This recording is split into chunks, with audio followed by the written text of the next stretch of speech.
Did you know that Harriet Tubman was married when she started the Underground Railroad? Raise your hand if you knew she was married. Raise your hand if you knew that Harriet Tubman actually lived with her husband, who was a free black man. Raise your hand if you knew that. And raise your hand if you knew that her husband told her not to do it, and he would forever go down in history as a coward. But her husband said, don't do it. She was married, living with her husband, who was a free black man, when she started the Underground Railroad. Now, I want you to put this in perspective. Who do you think helped Harriet Tubman in the Underground Railroad? It was white people. She wasn't going to black people's houses and escaping to the north to La La Land. She was going to the north where black people were free, and white people helped them all along the way. Good white people who never believed in slavery, believed that it was wrong, it was an ill, it was a sin, always helped black people escape slavery and become free. We've always worked together from the very beginning of time.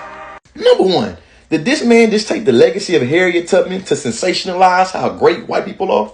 Number two, he's so lost in the sauce with tap dancing for tokens that he's forgot to mention that indigenous people, people of African descent, people of European descent were all involved with the Underground Railroad. Number three, when it comes to what he referred to as the rail rage, many historians say it's the first instance of American history of a genuinely interracial coalition, and the role of the Quakers in its success cannot be gainsaid. It was, nevertheless, predominantly ran by free Northern African Americans, especially in its earliest years. Most notably, the great Philadelphian William Steele. Number four, can we acknowledge that there were white people trying to enslave Harriet Tubman at the same time there were white people trying to help her? So this over-sensationalized thing he just gave, it's piss poor. Number four, his elementary-like telling of history would have people believing that all the white people where the Quakers was against slavery, when actually that was false. Number six, y'all be so lost in the sauce of this North versus South telling of history that you will forget that places like New York didn't outlaw slavery until 1827, and we know that most documents show they ain't enforced that law until after the Civil War. My last point,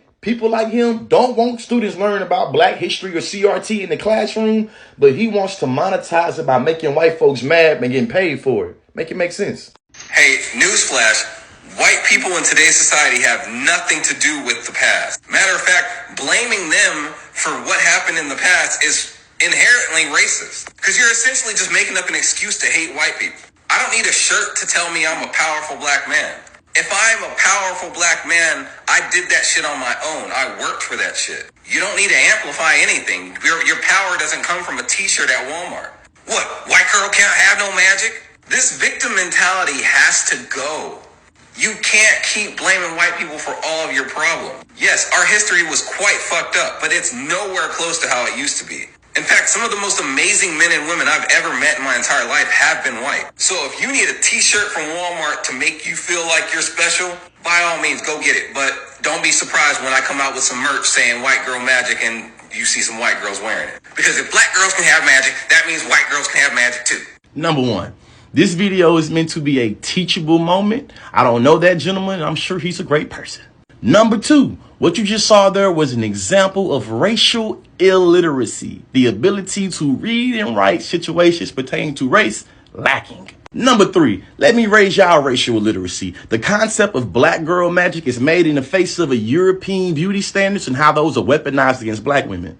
Number four, we understand how generational wealth is tied to the past, correct? We understand how inheriting trust, inheriting wills is also tied to the past, correct? Number five, that rant we heard about the speaking points and blaming white people was a response to a comment that said wouldn't need to amplify if our history wasn't so jacked up. This is an example of textbook straw man argumentation where this gentleman has made responses to arguments that were never made. Number six, dear white people, no one is asking you to apologize for your ancestors or we blaming you for your ancestors. We're asking you to dismantle the systems of oppression they built that you maintain and benefit from.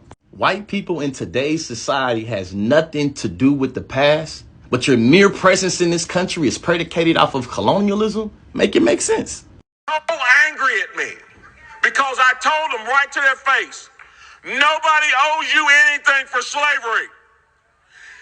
If you want to tell the truth about it, it is you who owes.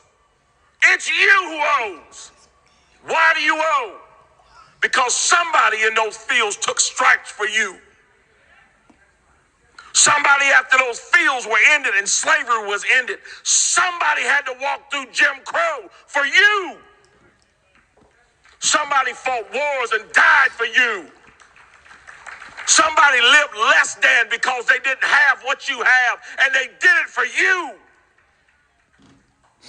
There are people in their graves right now, and they are there because they were willing to stand up and fight for you.